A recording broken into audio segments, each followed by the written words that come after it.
What's going on, YouTube? Welcome back to my channel. I'm your host, Retro Deadite.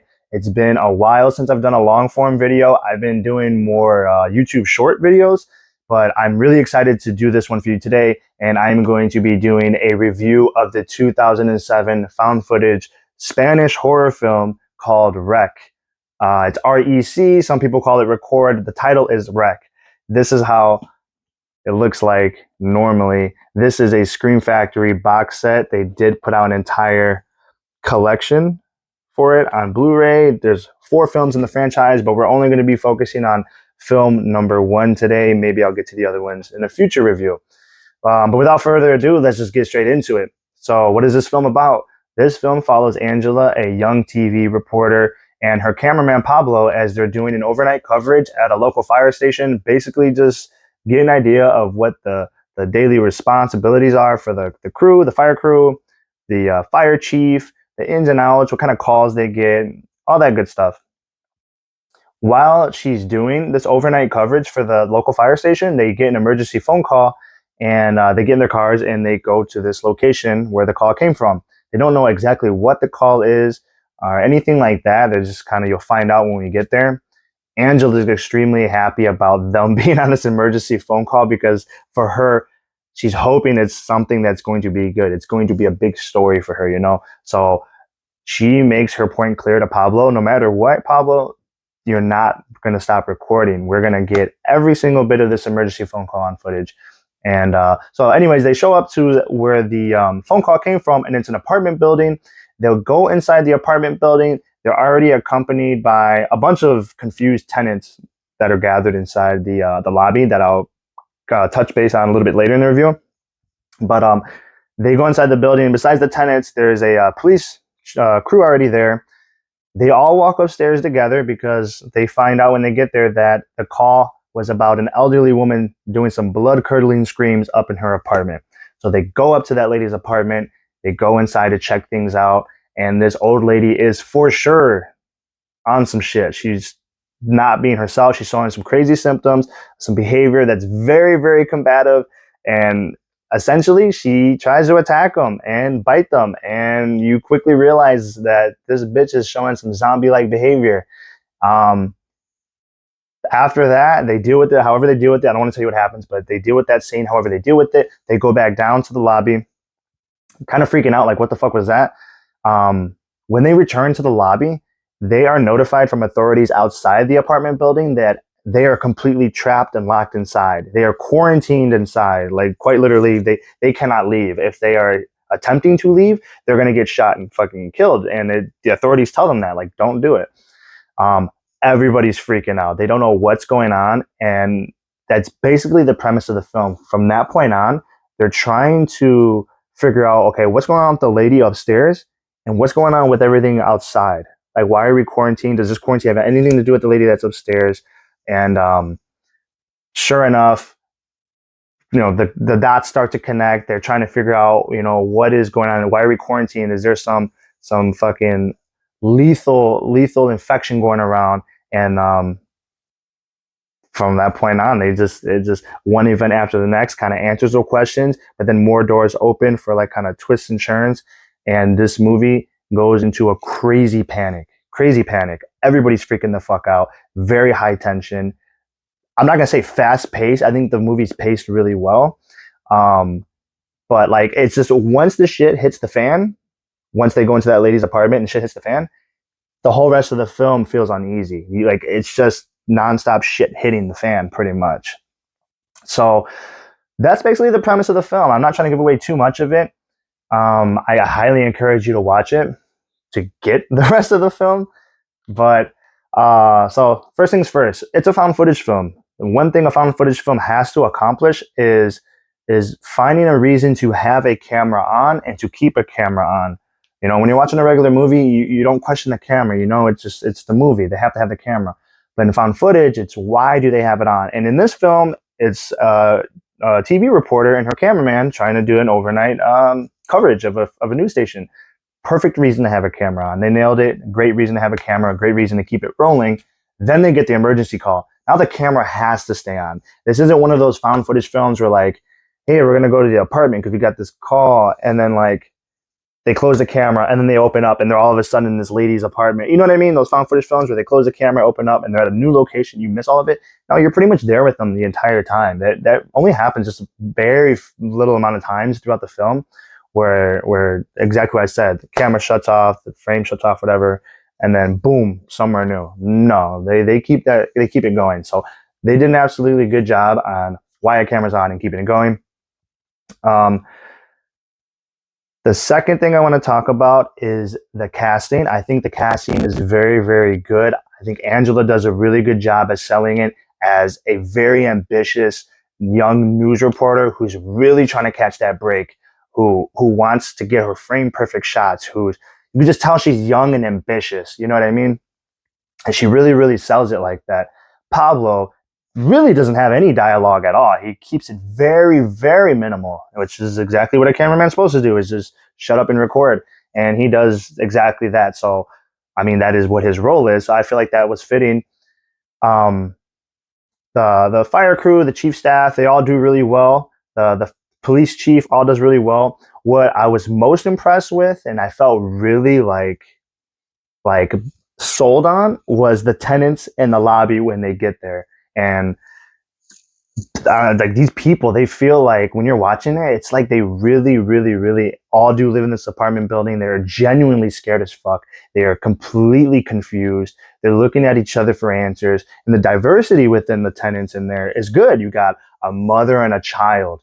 You have like an elderly person. You have a Japanese lady whose English isn't so good. They do a really good job at you know what I mean, getting some diversity in there, and I love it. I love it. I thought it was a really, really good job on that. Any critiques? I actually don't really have any critiques on their casting at all. I think it was pretty spot on. They gave each character enough time to develop, you know, with the audience. I don't think that was rushed. I don't think it was delayed. I think it was a good pace. There is a scene at one point in the film where they're trying to figure out what the fuck, you know, to do and what their next steps should be. Everybody's still in a panic. But they're at the point where like, okay, this has been X amount of time now. And they start kind of introducing themselves to Pablo, who's recording them on cameraman, more on like a one-on-one type of thing. And they're like, this is my name. I live here for this amount of years. I was doing this when all of a sudden I heard, and you start to develop a relationship with these people. You get a background to them, and even better, like, so they did a really good job touching that. And you don't feel so. I didn't really have a question in my head at the end of the film, like, man, what was up with that person? Like, they were just standing in the lobby. They didn't even get no camera time. They didn't get to say much. They had no dialogue. Everybody there plays a role, and I like that. I think they did a good job on that. I'm a big fan of films that are kind of like central in one location. So, for example, in this film, they're just stuck inside of an apartment building. I love movies like that because I like to see how they approach the angles, each shot that they get. How are they gonna make it feel like, even though you're in the same place, how do they make it feel like you're in a new place? And they do a good job at that too. There's a few different. They're not just in the lobby the whole time. They're not just hanging out on the stairwell. They're not just going up and down the stairs. They do a good job at exploring different areas of the apartment building. And so they did a good job at that too. The next thing I want to talk about is the blood and gore and the kill count and all the meat and potatoes, the fun shit of the film. And design too. So the design of the like the old lady, for example, the elderly lady who was screaming, and the other people that end up being the bad guys of the film or whatever. Makeup effects looks great. Again, there's zombies in here. These zombies aren't like fucking, I was gonna say like Tarman zombies. That's a little excessive, but they're not the crazy Walking Dead type zombies. They're like jaws completely hanging off, corroded as shit. Nah, they're like fresh zombies. Fresh zombies. You can tell they're zombies, but they're fresher. And I like that. It's not trying to go super hardcore grotesque. The deaths. There's a fair kill count in here. Nothing crazy. The gore is nothing crazy. It is there, but it's not like, it's just nothing crazy. There's those zombie films where they're ripping intestines out and pulling them and doing all this crazy shit and fucking going to town. It's not like that. It's more, that's what's good about it, is the atmosphere, the environment, and the subtleness of it. It doesn't, like less is more. You know what I mean? And they don't try to go crazy with it. I think it's just really, really, really well paced and really, really well executed, in my opinion. And so yeah, blood and gore is for me very was pretty good. Effects were good. Um, the diversity in the zombies was good. Their behavior as a zombie was really good. You know, and what I mean by that is some are real like stupid as shit. Some are smart. You know what I mean? Those different kinds of zombies. Some are fast. Some are slow. Some just don't fucking die. Some die really easily. I don't want to give too much away, but the way these zombies are, I like these kinds of zombies. Um, are there any like, whoa, what the fuck was that moments in this film? Absolutely. There is a hardcore what the fuck moment. I don't want to give that one away at all. I promise you, when you see it, you will know. There's no other reaction to get out of that specific scene other than what the fuck was that? And super effective. I did not expect it at all. I loved it. So that was a good moment. And then in the third act of the film, when shit starts, the third act is all crazy shit hits the fan even more, right? And it's like, how much further can you run away from this until you're absolutely cornered? Because you're in an apartment building, you're quarantined. If you try to get out, you're getting fucking shot. So it's like, how much further can they go? You know, like everything's escalating up now. You know, it's crazy. So, what was I gonna say? So yeah, so you get towards the end of the film and you're thinking like, you know, zombie film, I might have an idea of how this ends. I promise you, you have no idea how this ends. You won't be able to guess how this ends. It takes a completely different turn. I was wild by it.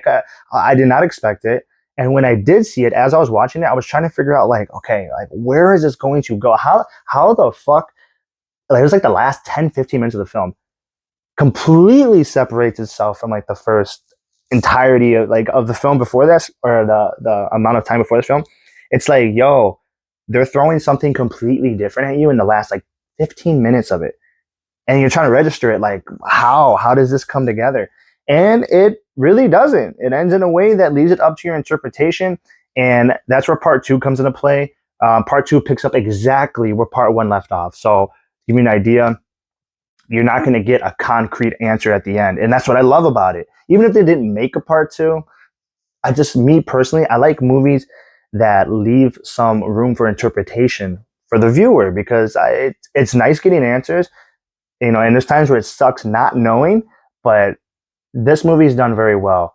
I can keep on talking about this movie for sure, but I think I covered most of the bases. I know I've probably seemed really, really excited about this film, but dude, I'm telling you, this movie kicks fucking ass, dude. I think it's on Tubi right now, somewhere else. Again, this is the first film of the collection. I'm gonna give the other ones a watch because I have not seen all the other ones. I am full confidence that part two, if it's the same directors and all that stuff, which I know it is, um, full confidence it's going to be good.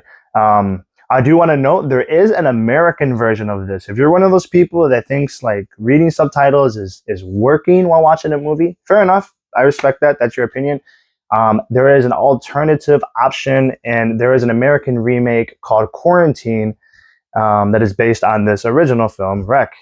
In my opinion, watch Rec. Watch the Spanish film. I think it's the superior version. As far as I know, I own it too. It's been so long since I watched the American version, but as far as I know, it's a shot-for-shot remake with some subtle differences. Um, Again, if reading subtitles is like extra work for you, I totally understand it. I encourage you to just put in that extra work for this film. This one will not let you down. Grab a friend, grab a family member, whatever. Get in a Zoom call and watch it together as a group. This movie will not disappoint. It is a hard banger, a must watch. And not only that, just talking about the found footage genre, I love found footage films. This one is top 10. Top 10 in my top 10 for sure. For sure, no doubt. Anyways, I don't want to keep this review going any longer. I'm just really, really excited to put this video out and to share this with somebody that may not even know what this movie is. And if you have seen this movie, maybe you forgot about it, go check it out again, dude. And you know, and again, for the people that haven't seen it, check out the trailer. If you're hesitant, at least check out the trailer. Give the trailer a shot. Like, just do it. It won't hurt you. I promise you, this movie is a fucking banger. Let me know what you guys think. If you've seen it already, comment. If you haven't seen it and you do watch it, comment. Even if you hate it, tell me why you hate it. I want to know. I want to have a discussion about this. But in the meantime, guys, enjoy the rest of your day. Thank you for checking out my video. And until next time, peace.